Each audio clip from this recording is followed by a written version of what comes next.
Halo teman-teman, selamat datang di kelas saya. Sorry berat agak tertunda karena jaringan WiFi dan sebagainya, jadi saya nggak bisa memakai Zoom. Akibatnya saya buat video seperti ini supaya kalian lebih bisa mengikuti presentasi saya dengan baik dan tidak perlu hadir dalam kelas seperti di Zoom. Oke. Kali ini saya akan membahas tentang basic tools of finance ya. Sedikit agak ke keuangan sih, tapi ini akan memberikan kalian konsep pentingnya bunga bagi perekonomian makro. Oke, langsung aja. Saya mohon maaf banyak distraksi kucing atau dan sebagainya karena saya berada di salah satu penginapan di dekat hotel tempat istri saya dirawat. Jadi mohon maaf kalau ada distraksi yang nggak beres ya. Oke, basic tool of finance. Nah, saya berharap bahwa kalian memprint PDF yang sudah saya kasih. Akan sangat memudahkan kalian dalam mengikuti hal ini gitu ya. Mengikuti presentasi ini. Oke. Tools keuangan yang pertama. Jadi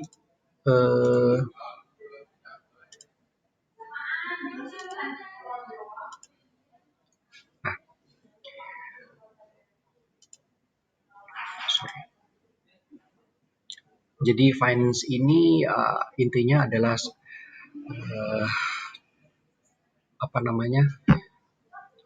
sebuah studi yang mendedikasikan pengetahuannya pada pembuatan keputusan alokasi sumber daya keuangan khususnya dan menghandle resiko. Nah, yang pertama yang paling penting adalah konsep keuangan adalah nilai waktu sekarang, nilai waktu uang ya, time value of money. Nilai waktu uang ini sangat penting karena banyak sekali digunakan di dalam perhitungan bunga-bunga dan perhitungan dari keseluruhan ekonomi itu sendiri. Di dalam nilai waktu uang ada yang istilahnya present value. Nah, present value itu nilai saat ini. Nilai saat ini itu adalah silakan ya. Nilai saat ini itu jumlah uang pada saat ini yang diperlukan dari suku bunga yang berlaku. Jadi kalau kamu memiliki uang 100.000 di masa depan, sebenarnya saat ini tuh ada harganya dengan bunga tertentu. Bisa jadi dengan bunga berapa persen nilai kamu 100.000 di masa depan itu berbeda dengan sekarang, malah lebih rendah. Nah, itu intinya present value. Lalu konsep present value ini banyak penggunaannya. Nilai sekarang ini banyak penggunaan. Satu, misalnya kalau kamu lagi mau mau membeli dua buah bisnis, mau beli warung A atau warung B. Mana yang paling menguntungkan dari membeli warung A atau warung B? Memang kita bisa berpikir hanya keuntungannya saja, tapi sebenarnya dalam hitungan ekonomi tidak hanya keuntungan. Itu harus dibandingkan dengan resiko dan tingkat pengembalian yang ada. Nah, itulah mengapa nilai waktu uang ini penting. Selanjutnya, ini dalam konsep nilai waktu uang ini ada rumus yang paling penting ya. X dibagi 1 plus R pangkat M itu intinya. Nah, nanti Anda akan diberitahu sedikit penggunaan rumus ini dengan contoh yang sangat sederhana di video lainnya. X-nya itu apa? X-nya itu adalah jumlah uang atau pendapatan ataupun apapun jumlah uang yang kita terima atau kita akan keluarkan di dalam suatu project. Dan R itu adalah tingkat bunga, dan N itu adalah jumlah tahun.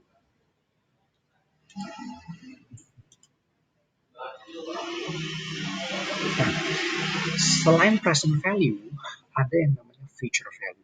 Jadi kalau present value Anda memiliki uang di masa depan, uang di masa depan itu ditarik ke belakang sampai saat ini, berapa jumlah uangnya saat ini, jumlahnya biasanya lebih kecil. Kalau present value, itu present value. Kalau future value kebalikannya. Future value, Anda nabung sekarang 100.000, berapakah uang Anda di masa depan? Itu future value.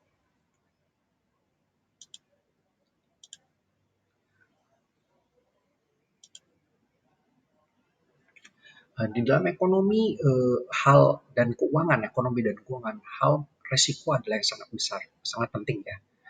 Bagaimana mengelola resiko harus dilakukan.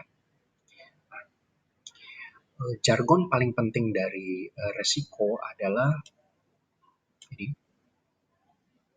ada istilah risk aversion. Uh, Risk aversion atau orang yang mempunyai uh, apa namanya habits atau apa tingkah laku terhadap resiko, risk aversion itu adalah orang yang uh, tidak menyukai ketidakpastian. Ya. Jadi mereka tidak menyukai ketidakpastian, sehingga mereka harus mengolah ketidakpastiannya ini. Ketidakpastian itulah resiko. Nah, ketidakpastian itulah resiko. Jadi resiko dalam ekonomi belum tentu itu merugi, tapi suatu ketidakpastian dalam ekonomi. Nah, untuk mengelola ketidakpastian itu, maka biasanya orang-orang membeli asuransi untuk mengelola ketidakpastian. Anda membeli asuransi ketika misalnya asuransi jiwa, ketika kita mati, keluarga Anda mendapatkan sejumlah uang, Anda membeli asuransi kerugian ketika rumah Anda terbakar, Anda dapat uang dan sebagainya. Konsep yang lainnya adalah diversifikasi. Diversifikasi adalah menyebarkan resiko pada menyebarkan resiko aset Anda. Contoh, aset Anda itu jangan taruh Anda memiliki bisnis misalnya hanya di satu bidang, jadi harus di bidang-bidang lainnya, di satu industri lainnya, untuk supaya kalau industri yang satu mati, industri yang lain masih bisa berkembang.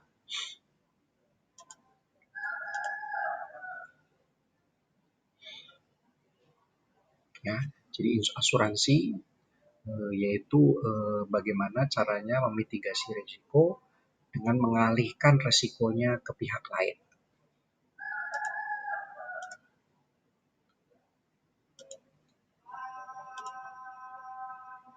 Lalu diversifikasi, mengurangi risiko dengan menyebar investasi kita ke berbagai tempat, tidak hanya pada satu risiko, pada satu aset.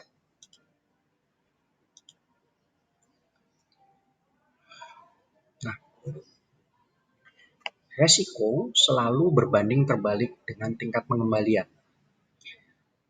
Saya sudah kasih tahu, resiko adalah ketidakpastian. Bisa merugi, bisa merugi atau bisa untung. Nah, bisa merugi atau bisa untung. Rugi atau untung ini dinamakan tingkat pengembalian. Kalau tingkat pengembalian minus berarti dia merugi. Kalau tingkat pengembalian positif berarti dia untung. Nah, semakin tingkat pengembaliannya tinggi, semakin resikonya juga tinggi.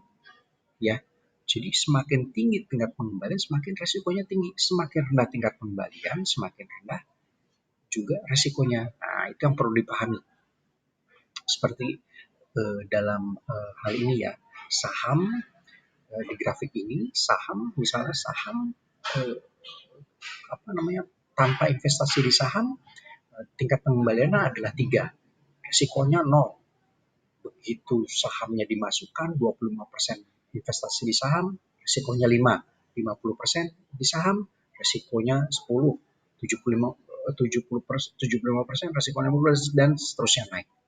Nah, itu tingkat pengembalian, returns dan risiko itu sejalan, maksudnya dia semakin besar ketika salah satunya naik. Nah, ada beberapa topik yang tidak seharusnya diberikan sekarang, tapi hanya preview aja saya.